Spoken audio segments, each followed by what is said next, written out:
Hello, good afternoon. स्वागत है आप सभी का। आप देख रहे हैं cricket predictor sponsored by ओनेक्स bat and make infra Delhi NCR. में हूं आपके साथ सुजाता। खेल के मैदान पर हार और जीत तो लगी रहती है, लेकिन कुछ ऐसे लम्हे होते हैं जो हमारी याददाश्त में हमेशा के लिए दर्ज हो जाते हैं। और बीती शाम को लॉर्ड्स के मैदान पर कुछ ऐसा ही हुआ।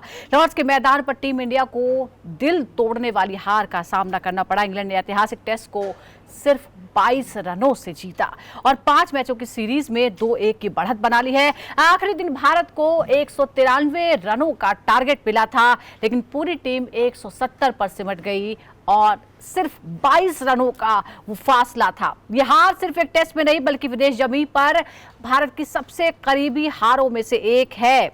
इससे पहले 1977 में ऑस्ट्रेलिया के खिलाफ ब्रिस्बेन में भारत को सिर्फ 16 रनों से हार का सामना करना पड़ा था।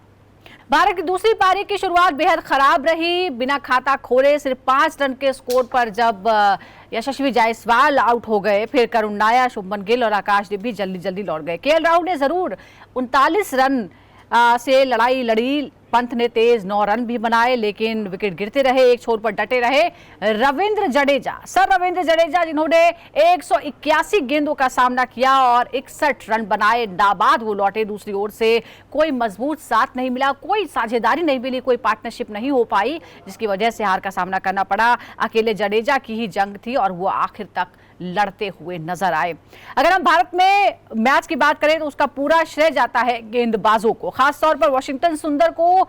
इंग्लैंड की दूसरी पारी में सुंदर ने 4 विकेट हासिल किए। जो रूट, जेम्स स्मिथ, स्टोक और बशीर जैसे हम खिलाड़ियों को पवेल ने लौटाया। सिराज और बुमराह को भी 2-2 विकेट हासिल हुए, जबकि नीतीश रेड्डी और आकाशदीप ने भी 1-1 विकेट लिया और इंग्लैंड की पूरी टीम को 192 पर आउट कर दिया। 193 का टारगेट ऐसा लग रहा था कि शायद आराम से हम इसे हासिल कर पाएंगे। हालांकि दूसरे दिन की शुरुआत जैसे हुई तो टीम लड़खड़ाती हुई नजर आई, लेकिन कोशिश जरूर की गई।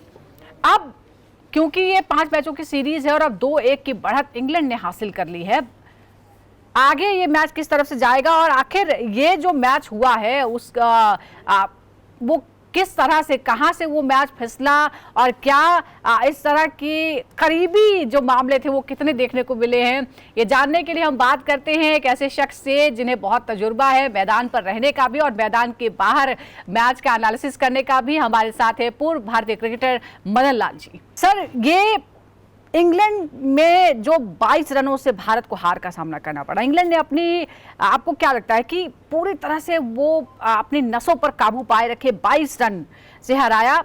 जाहिर तौर पर यहाँ ये बहुत ही टायरिंग भी था, क्योंकि रन नहीं बना रहे थे बैट्समैन, वो रुके हुए थे। उनकी कोशिश थी कि जितना ज़्यादा वो खेल सकते हैं। रविंद्र जडेजा 181 गेंदें उन्होंने खेली। सबसे करीबी टेस्ट में से ये एक रहा है। ये बेहद कम जीत का अंतर कितना महत्वपूर्ण रहा और क्या खास रहा आपके लिए लॉर्ड्स टेस्ट में? देखिए, खास तो बात ये रही है कि भारत को ये मैच, टेस्ट मैच जीतना चाहिए था। 193 रन, जो इतने ज़्यादा रन नहीं थे, क्योंकि हमारी जो बैटिंग लाइनअप, मैं इसलिए कह रहा हूँ क्योंकि हमारी जो बैटिंग लाइनअप है ना वो अच्छा परफॉर्म कर रही थी। अगर आप शुभमन गिल से देखें या केएल राहुल या ऋषभ पंत, ये सब जितने भी खिलाड़ी थे रन बना रहे थे, क्योंकि भारतीय क्रिकेट टीम ने ये बहुत बड़ा मौका खोया है ये टेस्ट मैच जीतने का। पर ये है कि कल जैसे हमने कहा था कि देखिए, शुरू में जो पार्टनरशिप है वो बड़ी जरूरी थी, वो पार्टनरशिप हुई नहीं और हमने शुरू में ही ऋषभ पंत को खो दिया। ऋषभ पंत को जब हमने खोया तो थोड़ा सा ऐसा लगा भी शायद अब वॉशिंगटन सुंदर और रेड्डी जो है वो आकर थोड़ा सा पार्टनरशिप में खेलेंगे।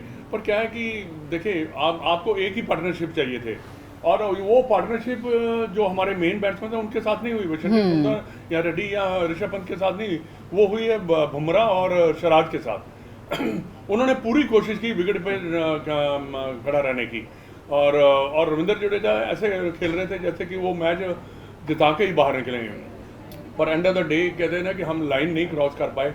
पर ये जो गलतियां हुई हैं ये सिर्फ हमारी तरफ से हुई हैं, क्योंकि इंग्लैंड ने बहुत अच्छा मैच खेला। उन्होंने अपनी पकड़ जो है ना वो बनाई रखी। उन्होंने शुरू से, कल जब दिन शुरू हुआ, उन्होंने बिल्कुल रन नहीं दिया हमारे बल्लेबाजों को, क्योंकि एक तो ठीक है बॉल सॉफ्ट है, विकेट थोड़ा सा नीचे रह रहा था स्ट्रोक खेलना थोड़ा सा मुश्किल थे। पर ये इन सब परिस्थितियों को देखते हुए हमें ये फिर भी ये रन बनाने चाहिए थे। पर क्रेडिट अगर आप मेरे से पूछे तो इट गोज टू इंग्लैंड, क्योंकि उन्होंने ये 22 रन से जो मैच जीता है, एक बढ़त ली है जो सीरीज में, उनके कॉन्फिडेंस के लिए बिल्कुल क्रेडिट पूरा जाता है। और क्रेडिट जाता है इंग्लैंड के कप्तान को भी। बेन स्टोक ने शानदार प्रदर्शन किया और 14 जुलाई जो कि सालगिरह थी 2019 में वर्ल्ड कप जीत की इंग्लैंड की, इस दिन को एक बार फिर यादगार कर दिया। जिस तरह से कप्तानी पारी जो है वो देखने को मिली, यानी बॉल से जिस तरह से 3 अहम विकेट उन्होंने लिए, ये भी एक तरह से मदन लाल जी दिखाता है कि बेन स्टोक, क्योंकि उनका जो प्रदर्शन था इंडिविजुअल बहुत अच्छा नहीं चल रहा था, लेकिन जिस तरह से उन्होंने टीम को एकजुट किया, जिस तरह से दृढ़ संकल्प लिया, क्योंकि भारत की बल्लेबाजी बहुत गहरी है और पिछले टेस्ट में हमने दिखाया भी कि हमारी बल्लेबाजी से निपटना बड़ा मुश्किल काम है। हाँ, बड़ा मुश्किल था। देखिए, पर बेन स्टोक जो जब दोबारा उन्होंने वापसी की है, पहला वो इंजर्ड भी रहे हैं और इंजरी के साथ उनका जो फिटनेस लेवल था वो इतना ज़्यादा अच्छा नहीं था। पर ये तीनों टेस्ट मैचों में उन्होंने ये बता दिया है कि he is leading from the front. क्योंकि देखिए, उन्होंने इस मैच में भी काफ़ी बड़ा स्पेल किया है। पहले कल आते ही उन्होंने पूरा 1-1.5 घंटे का जो स्पेल किया, उन्होंने बिल्कुल रन नहीं दिए और उसमें उन्होंने बहुत इंपॉर्टेंट विकेट जो लिया केएल राहुल का, क्योंकि अगर केएल राहुल भी खड़े रहते तो ये मैच हम आसानी से जीत सकते थे। पर बेन स्टोक की हम बात कर रहे हैं, इवन बैटिंग में उनकी जो पार्टनरशिप हुई है जो रूट के साथ, वो बहुत ज़बरदस्त पार्टनरशिप थी। क्योंकि ऐसे टाइम पे जब क्रिटिकल सिचुएशन आते हैं मैचेस के, ऐसे टाइम पे बड़ी पार्टनरशिप होना एक टीम के लिए बहुत बड़ी राहत की बात होती है। तो वो उनकी एक जो पार्टनरशिप हुई, वो भी इंग्लैंड को काफ़ी उससे बेनिफिट हुआ। पर ओवरऑल अगर बेन स्टोक की परफॉर्मेंस देखी जाए तो मैं समझता हूँ कि एज ए कैप्टन बहुत ही बेहतरीन रही है और उन्होंने लीड भी बहुत अच्छा किया। उन्होंने जब बॉलिंग चेंजेस किया है, पहला जो स्पेल उन्होंने जेफरी आर्चर का शुरू में कराया है, उससे क्या है कि आप उनको एक ब्रेक थ्रू मिला। वहाँ पे ऋषभ पंत की जो विकेट थी वो उनको मिली और उन्होंने चेंजेस भी किए। देखिए, लास्ट में आके उन्होंने बशीर से बॉल कराए और जब उन्होंने लास्ट जो विकेट लिया, तो ओवरऑल उनका लीडरशिप जो क्वालिटी थी वो भी बड़ी क्रूशियल मौके पर जो कप्तानी करनी चाहिए थी वो बेन स्टोक ने की और एक कप्तान की तरह उन्होंने लीड किया और इस बेहद करीबी मुकाबले में जीत भी दिलाई। लेकिन दूसरी तरफ रविंद्र जडेजा डटे रहे, बहादुरी से वो संघर्ष करते रहे, हालांकि उन्हें किसी का साथ नहीं मिल पाया। 181 गेंदों का उन्होंने सामना किया, 61 रन पर वो नाबाद लौटे। और एक तस्वीर जो है इस वक्त इंटरनेट पर वायरल है, जहां एक तरफ जडेजा नजर आ रहे हैं और दूसरी तरफ पूरी इंग्लैंड टीम जो है वो नजर आ रही है। और एक्चुअली कल लिटरली यही हो रहा था। ये जिस तरह का जुझारूपन दिखाया है रविंद्र जडेजा ने, आप मदन लाल जी आप कैसे डिफाइन करें, क्या ऐसी ये बहादुरी है? एक प्रेशर के दौरान उन्होंने इस तरह की हिम्मत दिखाई जब आप चारों तरफ घिरे हुए हैं, दूसरी तरफ से किसी का साथ आपको नहीं मिल पा रहा है, जो मेन मतलब जो मुख्य बल्लेबाज हैं वो कोई नहीं टिका और आप पे पूरा दारोमदार था। देखिए, रविंद्र जडेजा ने कभी भी इंडियन टीम को लेट डाउन नहीं किया, चाहे वो बैटिंग हो, चाहे बॉलिंग हो, चाहे वो फील्डिंग हो। इनका परफॉर्मेंस हमेशा बेहतरीन रहा है। पर ये रविंद्र जडेजा बेचारे जरा थोड़े से पीछे छिपे रहते हैं, पर इनका ये बहुत इफेक्टिव ऑलराउंडर है। देखिए, उन्हें अभी थ्रू आउट सीरीज में उनका बैटिंग का प्रदर्शन बहुत अच्छा रहा है, चाहे वो बॉलिंग हो, बॉलिंग का प्रदर्शन भी उनका काफ़ी बेहतरीन रहा है। क्योंकि इंग्लैंड के विकेट्स को देखते हुए जहाँ पे गेंद ज़्यादा टर्न नहीं करता, फिर भी उन्होंने बहुत बेहतरीन बॉल किए हैं और टाइम टू टाइम उन्होंने अपनी टीम को ब्रेक थ्रू भी दिलाया। पर कल जो उन्होंने पारी खेली है, मैं समझता हूँ कि ऐसी ही पारी खेलनी चाहिए थी बाकी जो बल्लेबाज थे हमारे, क्योंकि वहाँ पे इस विकेट के ऊपर आपको पेशेंस चाहिए था, डिटर्मिनेशन चाहिए था कि जब तक आप वहाँ पे खड़े हैं तो रन निकलते चले जाएंगे। It was matter of one partnership. देखिए, बुमराह जब बैटिंग कर रहे थे तो ऐसा लग रहा ही नहीं था कि इंग्लैंड के बॉलर कोई ज़्यादा इफेक्टिव हो रहे थे। और वैसे ही जैसे सिराज कर रहा था तभी भी इतने ज़्यादा इफेक्टिव नहीं बॉलर्स लगे, क्योंकि वो पेशेंस दिखा रहे थे कि पूरा खेलने की कोशिश करते थे और रविंद्र जडेजा को स्टैंड देने की कोशिश कर रहे थे, कहीं ना कहीं जाकर ये मैच जो है भारतीय टीम जो है जीत जाए। पर एंड ऑफ द डे कहते हैं ना कि जडेजा के जितने भी एफर्ट उन्होंने मारे हैं, ठीक है, इंडिविजुअल के लिए उनके खुद के लिए अच्छा है, बट कई बार होता है ना कि आपको बहुत अफसोस होता है जब आपकी टीम जो है लाइन नहीं क्रॉस कर पाती, बिल्कुल। और आपने नहीं जीत पाती, और जब आपने इतना संघर्ष किया हो और उम्मीद का दिया जो था वो अंत तक जलाए रखा रविंद्र जडेजा ने, और जैसे ही सिराज आउट हुए तो उसके बाद लोगों को समझ नहीं आ रहा था कि आखिर ये बॉल पीछे गई कैसे और कैसे फिसल गई ये बॉल, क्योंकि डिफेंड तो बहुत अच्छा किया था। जोफ्रा आर्चर, आपको लगता है कि जोफ्रा आर्चर ने जो किया है, जिस तरह से उन्होंने अहम विकेट लिए, ऋषभ पंत को 9 पर आउट किया, फिर केएल राहुल को आउट कर दिया, टेस्ट क्रिकेट में उनकी सफल वापसी का ये किस तरह का संकेत है? और आपको लगता है कि वो एक की फैक्टर थे? हमने पिछले 2 मैचेस में देखा कि इंग्लैंड की जो गेंदबाजी थी वो उतनी घातक नहीं थी जितना उसको होना चाहिए था, और वो आपको लगता है कि एक बहुत अहम फैक्टर रहा इस मैच में? नहीं, डेफिनेटली जेफरी आर्चर जो है इन्होंने वापसी की अपनी, काफ़ी ये भी काफ़ी इंजरी से जूझते रहे हैं, कभी इनकी बैक इंजरी, कभी ग्रोइन, कभी इनकी रिस्ट इंजरी, ये सब इंजरी इनको काफ़ी इंजरी थी, क्योंकि इंग्लैंड जो है अपनी बॉलिंग स्ट्रेंथ को थोड़ा सा स्ट्रॉन्ग करना चाह रहा था, थोड़ी सी पेस लेकर आना चाह रहा था, तो इसी वजह से उन्होंने चांस भी दिया। पहले टेस्ट मैच में उन्होंने उनको खिलाया नहीं, बट डेफिनेटली उनकी जो उन्होंने बड़े इंपॉर्टेंट विकेट लिया है, ऋषभ पंत का इंपॉर्टेंट विकेट लिया, उसके बाद भी उन्होंने जो है काफ़ी जो है केएल राहुल का विकेट बेन स्टोक ने लिया, उन्होंने उनको एलपीडब्ल्यू किया। और देखिए ऐसा विकेट लेना जहाँ पे आपको ब्रेक थ्रू मिले, उससे जो है ना जो दूसरी टीम है जो अंडर प्रेशर आती है, तो जेफरी आर्चर का परफॉर्मेंस भी काफ़ी अच्छा बेहतरीन रहा। अच्छा, आपसे जब हमारी बात हुई थी तो आपने कहा था कि फर्स्ट इनिंग में रन आउट होना ऋषभ पंत का जो था टर्निंग पॉइंट, सेकंड इनिंग में आपको लगता है कि 39 रनों पर जब आउट हुए केएल राहुल, वो उसके बाद हम मुश्किल में पड़ गए थे, क्योंकि जब हमारी कल सुबह बात हुई थी तो आप मान रहे थे कि केएल राहुल है और उसके बाद ऋषभ पंत की जो जोड़ी है पार्टनरशिप हो जाएगी और मैच जो है वो आसानी से हम जीत लेंगे। केएल राहुल का आउट होना आपको लगता है कि इसने ही इंग्लैंड के पक्ष में इस मैच को जोड़ दिया? देखिए ऋषभ पंत और केएल राहुल का, क्योंकि यही एक ऐसे बैट्समैन थे जो केएल राहुल तो वहाँ खेल रहा था और उन्होंने रन भी बनाए, पहले इनिंग में 100 बनाना, और उसके बाद ऋषभ पंत बहुत अच्छी बैटिंग कर रहे थे। और क्या है कि सिर्फ आपको 40-50 रन की पार्टनरशिप चाहिए थी ऋषभ पंत और केएल राहुल के साथ, जो कि हुई नहीं। वहाँ पे इंग्लैंड ने ना अपने मैच थोड़ा सा कहते हैं ना 50-60% अपनी तरफ किया, बट लाइक विशिष्ट सुंदर को बैटिंग करनी चाहिए थी, क्योंकि देखिए यही एक ऐसे मौके होते हैं जो आपको बड़ा प्लेयर बनाते हैं, क्योंकि जब आप ऐसे मैच जिताते हैं तो आपका नाम लिखा जाता है कि ये match so and so player KL Rahul, Rishabh Pant और जडेजा, विशिष्ट सुंदर ने जिताया। तो ये जो मौका है उन्होंने बड़ा अच्छा हाथ से गवाया, क्योंकि होता स्पोर्ट्स में होता क्या है, मैचेस में होता क्या है, जहाँ पे आके क्रिटिकल स्टेजेस पे आके अगर आप 25-30 रन भी बना दें और वो बड़े क्रूशियल रन होते हैं, तो वो रन हम बना नहीं पाए। और यही मैं देख रहा था कि एक आधा पार्टनरशिप हो जाती तो ज़्यादा बेहतर रहता, तो फिर तो हम आसानी से मैच जीत सकते थे।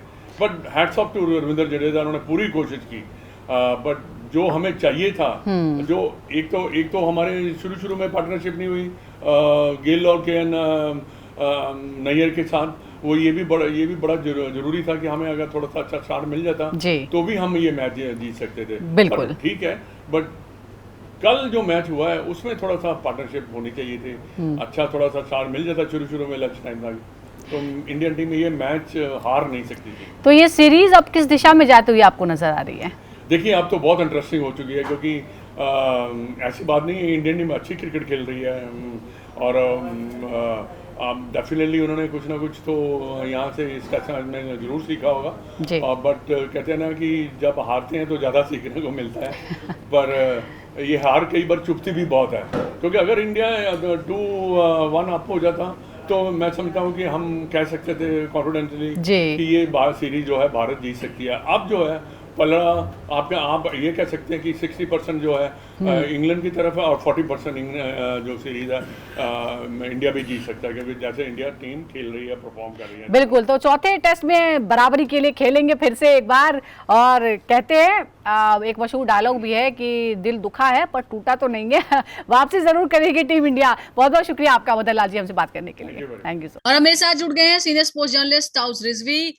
ताउस, कल का जो मैच है वो याद रहेगा बहुत लंबे समय तक। और बहुत सारे उसके रीजंस हैं, क्योंकि बहुत ही क्लोज मुकाबला था, बहुत ही कम ऐसे मुकाबले देखने को मिलते हैं, खासतौर पर टेस्ट मैचेस ऐसे बहुत कम होते हैं। और हमने बहुत एंगल्स पे हमने बात की, लेकिन शोएब बशीर ने जब आखिरी विकेट लिया मोहम्मद सिराज का, लोगों को खैर समझ भी नहीं आया था कि किस तरह से, लगा कि डिफेंड हो गया, लेकिन वो बॉल जो है वो आगे से निकल गई। एक तरफ तो इंडिया का दिल टूटा, लेकिन एक युवा स्पिनर ने जिस तरह से अंतिम विकेट लिया, क्योंकि वो जो आखिरी जोड़ी थी वही जीत और हार का फासला तय करने वाली थी। क्या ये बताता है कि दबाव में किस तरह का परफॉर्मेंस रहा शोएब बशीर का? नहीं, that was not a miracle delivery यार, कोई मिरेकल नहीं किया था। हाँ। ये तो मुझे 1999 जब सकलैन मुश्ताक ने जवगल श्रीनाथ को आउट किया था और पाकिस्तान वो मैच जीत गई थी भारत के सामने, वो ऐतिहासिक सीरीज जिसमें शोएब अख्तर का भी इंट्रोडक्शन हुआ था, अगर आपको याद है तो। और सचिन तेंदुलकर को विकेट निकाली थी शोएब अख्तर ने वो सीरीज में, राहुल द्रविड़ को निकाली थी। बट अगेन वो मोमेंट की याद दिला दिया। It was not a great delivery, I mean कुछ हम्म। खास नहीं, यहाँ पर तो दबदबा था। यहाँ पर से जो था वो फास्ट बॉलर्स का था, खास करके बेन स्टोक्स का। जिस तरह से वो लगातार 11 ओवर डाले और एफर्ट डाले, कहाँ उनको सोच रहे थे कि यार क्या वो बॉलिंग कर पाएंगे, हम्म। क्या वो इंजरी से जूझ रहे हैं, क्या लेकिन वो इतने इनफैक्ट क्रूशियल अपना। मौके पर जब आप एक वो विकेट लेते हैं जो हार और जीत का फासला तय करते हैं, तो आप हमेशा के लिए एक फ्रेम में कैद हो जाते हैं। और शोएब बशीर और मोहम्मद सिराज दोनों के जो रिएक्शंस हैं वो लॉर्ड्स टेस्ट के इसी तरह से एक फ्रेम, मेमोरी में फ्रेम हो गए हैं। एक और बात है ये, अगर हम देखें भारत के निचले क्रम की बात करते हैं, अंतिम 3 विकेट जो थे 7 साझेदारियों से दोगुना समय उतर लिया। 50 ओवर की तुलना में 24 ओवर खेले। क्या ये भारत की लड़ाई में लंबा खींचने में अहम रहा, और क्या इसमें एक हैरान करने वाली जीत की उम्मीद बनी? क्या इस सीरीज के बाकी मैचों पर भी ये असर डाल सकता है? क्योंकि हमने देखा, हम शिकायत कर रहे थे बार बार कि जो टेल एंडर्स हैं वो नहीं परफॉर्म कर पा रहे, पर हमने यहाँ देखा कि जितना लंबा मैच खींचा वो सिर्फ और सिर्फ टेल एंडर्स ने ही खींचा। नहीं, बहुत खूबसूरत मैच था। मैं ये मैच को जीत हार में तोलूंगा नहीं, मैं ये हम्म। मैच को फाइट में तोलूंगा, क्योंकि हर मैच या हर मोमेंट को जीत और हार में तोल के उसकी वैल्यू कम हो जाती है। तो ये मैच को मैं उसमें नहीं तोलूंगा। ये अलग ही मैच है, ये अलग ही, ये आज की जनरेशन को बताएगा कि भाई आप टेस्ट मैच क्या है। क्योंकि बहुत सारे लोग दूर हो चुके हैं, बहुत सारे कहते हैं कि यार इतना लंबा फॉर्मेट है। बट ये मैच ने पूरा बदल दिया ये माइंडसेट। इनफैक्ट जो औरतें, जो बच्चे टी टेस्ट क्रिकेट नहीं देखते थे, T20 देखते थे, मजा लेते थे, कल वो मेरे साथ बाजू बाजू बैठ के ग्रिप्ट हो गए थे मैच में। तो आई हम्म। थिंक टेल एंडर्स का रोल बड़ा ही इंपॉर्टेंट रहता है। और मैंने कल भी ये एक ट्वीट किया है, मेंशन किया है कि भाई अब उनको एक रोल में ऐसा आना पड़ेगा जहां पर उनको बल्लेबाजी की भी जिम्मेदारी लेनी चाहिए। अगर वो नेट्स में थोड़ा ज्यादा बल्लेबाजी करे, थोड़ा अंडरस्टैंड करे कि सिचुएशन को, तो मुझे लगता है बहुत ज्यादा फर्क पड़ जाएगा। और सिर्फ टेल एंडर्स सिर्फ बल्लेबाजी नहीं, वो जाके आगे मैच बल्ले से भी जिता सकते हैं, सिर्फ गेंद से नहीं। कहीं ना कहीं मुझे लगता है कि इससे बहुत ज्यादा फर्क पड़ेगा आगे जो हम्म। आने वाले मैचेस में। और साथ साथ एक रियलाइजेशन होगा कि यार ये हमारे कम नहीं है, ये आपको शायद बोनस रन दे सकते हैं, मगर अगर फाइट की बात रही बल्ले से, डेफिनेटली ये फाइट तो करेंगे। और जिस तरह से कल दिखाया है, हम्म। दिल जीता है। मुझे तो हार जीत से मतलब नहीं है। कल की मैच को देखकर मुझे सिर्फ इसमें फाइट दिखी है और हिंदुस्तान का फाइटिंग जज्बा दिखा है, और बिल्कुल। इससे और फाइटिंग इससे जज्बा, बड़ी बात। जिस तरह की हम साझेदारी की उम्मीद कर रहे थे मेन बल्लेबाजों से, वो हमें देखिए रविंद्र जडेजा किस तरह से एक छोर पर डटे रहे, और एक बार बुमराह और उसके बाद मोहम्मद सिराज के साथ किस तरह से उन्होंने पारी को संभालने की कोशिश की। जिस तरह से विकेट गिरा आखिर में मोहम्मद सिराज का, अंतिम बल्लेबाज के रूप में वो आउट हुए। और हमने देखा कि उनकी आंखों में ऐसा लग रहा था कि आंसू हमें थोड़े से नजर भी आ रहे थे, दुख नजर आ रहा था। अंतिम विकेट जो है वो कितना ड्रामेटिक आपको लगा? वो जिस तरह से आपने भी कहा कि ये एक अलग मोमेंट था, ये हार जीत से परे का एक मैच था। बहुत बहुत दुख, मैं दुख तो ऑब्वियसली रहेगा, मोमेंट है, इमोशंस है, क्योंकि आप कितना ही क्लोज आ गए थे मैच के। आप थोड़ा और अपने नर्व्स पे काबू रखते तो शायद शायद जीत सकते थे, शायद हम उस पार हो जाते। मगर वो ऐसी गेंद भी नहीं थी, वही मैं वो कह रहा हूँ, हम्म। मोहम्मद सिराज के लिए वो गेंद ऐसी भी नहीं थी कि यार इतना एक्स्ट्रॉर्डनरी। और वो जिस तरीके से आउट हुए, वो उसके ऊपर और रोना आया होगा उनको कि राइट। मैंने डिफेंस तो किया था, मिडिल तो किया था, गेंद को कहाँ चली गई बॉल मुझे तो पता ही नहीं चला, तो उसके किसी को ऊपर और पता नहीं ज्यादा रोना चला। आया होगा। हाँ, उसके ऊपर और ज्यादा रोना। हार जीत तो थी, उन्होंने फाइट किया, उसके लिए उनको शाबाशी है, और बुमराह को शाबाशी है उसके लिए फाइट करना। मगर एट द एंड जब जिस तरीके से आउट हुए, ऑब्वियसली रोना है। जीत हार तो गई थे। हम्म। और देखिए, कितना भी 10 रन भी होता अगर, या 5 रन भी होता, उन्होंने फाइट करके बताया कि भाई हमसे आसानी से जीत नहीं सकते, चाहे हम टेल एंडर हो, हम लड़ते रहेंगे, और आपको दांतों चने तो चबाते रहेंगे, चाहे जी। वो इंग्लैंड हो, ऑस्ट्रेलिया हो, या कहीं पर भी हो। ये टीम वही साबित करती है। हम्म। अच्छा, एक और बात है, हमने इंग्लैंड की गेंदबाजी को लेकर पहले 2 टेस्ट मैचेस में चर्चा की थी और हम कह रहे थे कि कंपैरेटिवली स्ट्रांग नहीं है, लेकिन हमने इस बार देखा कि जोफ्रा आर्चर की वापसी हुई है, बेन स्टोक जो है वो अलग लय में नजर आ रहे हैं, और जिस तरह से बेन स्टोक ने 3 विकेट, जोफ्रा आर्चर ने 3 विकेट लिए और एक तरह से लीड किया, क्रिस वोक्स ने भी सहयोग किया, ब्रायन कास ने सहयोग किया, पूरी तरह से मतलब एकजुट होकर जो गेंदबाज थे खासतौर पर इंग्लैंड के, उन्होंने काम किया और ज्यादा ताकतवर वो नजर आए, और इसीलिए भारत पर दबाव बनाए रखा और 10 विकेट लिए। क्रेडिट आप देते हैं पूरी तरह से, ये क्रेडिट है, भारत ने कोई कमजोरी नहीं की, बल्कि इंग्लैंड के गेंदबाजों का क्रेडिट है। नहीं, और सबसे उन्होंने बेस्ट पार्ट ये किया उनके लिए कि सटीक गेंदबाजी की, लाइन टू लाइन गेंदबाजी की। उनको पता है कि इंडिया के पास भी चारा नहीं है कि समय बिताएंगे बल्लेबाज। यहाँ पर उन्होंने बल्लेबाज स्टंप्स पे ऐसा डाला कि सब एक एक करके बोल्ड होते चलेंगे, और आपको पता है कि अगर आप लाइन पे डालोगे तो मुश्किल हो जाएगा। और 5वें दिन की विकेट, जैसे आप पहले दिन से बात करती चली आ रही है, जैसे स्टैटिस्टिक्स बताती चली आ रही है कि मुश्किल हो जाता है चौथे इनिंग में, तो उसका ही फायदा उठाया इन्होंने। और 140 जब जोफ्रा डालते हैं, और जब बेन स्टोक्स अपना पूरा बॉडी लगा देते, पूरा शोल्डर लगा देते, और गेंद डालते हैं स्टंप्स पे, तो आसान नहीं होता है। देखिए, हमको यहाँ पर बैठना आसान है, कमेंट करना कि आप ऐसे शॉट खेले थे, आप छोड़ देते, मगर वहां पर जब आप 140 145 के डोल्स फेस करते हो, वो मोमेंट है ना, बड़ा मुश्किल रहता है। इसलिए मैं मानता हूँ क्रिकेटर्स को। और ये गेंद भी देखिए ना, जी। ये गेंद लेदर का है। जब सिराज के जो गेंद लगी थी, वो हम्म। बाउंसर, क्या महसूस हुआ था? उनको तो लग रहा था कि भाई वो गिर गए थे। हम्म। वो जिस तरह से फाइट करके वापस आए हैं, तो एक एक गेंद गोली के बराबर होती है, इतनी मजबूत लेदर गेंद बहुत ही बिल्कुल, हार्ड देखिए होती है। इंडिया ने फाइट बैक किया है, थोड़ी सी मायूसी है, दिल थोड़ा सा दुखा है, लेकिन फाइट बैक करने के लिए इंडिया पूरी तरह से तैयार है, और चौथे टेस्ट मैच में पूरी उम्मीद है कि ये मामला जो है वो फिर लेवल अप हो जाएगा और 2-2 की बराबरी जो है वो भारत जरूर करेगा। थोड़ी सी उदासी है क्योंकि संघर्ष किया है बहुत ही निडरता के साथ और बहुत साहस के साथ अविन जडेजा और बाकी जो बैटर्स थे जो अंतिम मौके पर आए थे, उन्होंने भी कोशिश की, लेकिन शायद वो दिन हमारा नहीं था। बहुत बहुत शुक्रिया आपका ताओ हमारे साथ जुड़ने के लिए। इसी के साथ आज के इस शो में इतना ही। जुड़ते रहिए क्रिकेट पिटिकटा के साथ।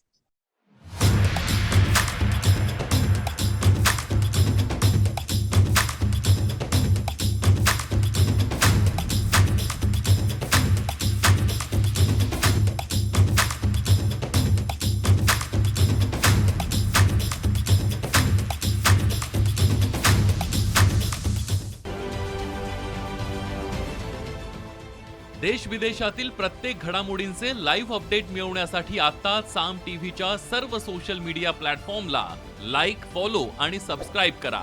तसंच सर्व नोटिफिकेशनसाठी बेल आयकॉन प्रेस करायला विसरू नका।